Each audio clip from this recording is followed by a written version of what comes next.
Ачуу болсо да айтып коеюн. Мунун аркасынан канча сын пикир келет, бирок биз алым эмеспиз го, бирок алымадан коркпой беткел акыйкатты айтыш керек.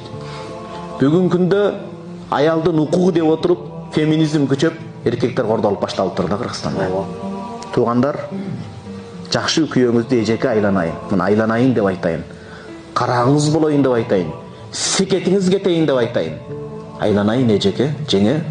Бул дем күйөөңүздү корголганыңызды токтотуңуз эми. Бул бөлүнүш максатында эмес, кыргыздай мусулман жигиттерди таба албайсыз сиз. Бодур кор сүйлөшү мүмкүн, бирок колдого асылды кетирип албаңыз, эртең кеч болуп калат. Күйөөңүздү кордотуп эмне жакшылык табасыз? Ичпесе, чекпесе, жаман жолго барбаса, дагы эмнесине наразы? Өткөн Египетте келердин алдын суроо жооп кылып отурсам суроо берет. Күйөөм үй алып берди, турак жай менен камсыздап, баш байнек боло турган, уну алып берди жакшынакай заманбап. Күнүгө дагы айына мен дагы 10 000 сомдон 20 000 сомдон сурап турсам болобу дейт.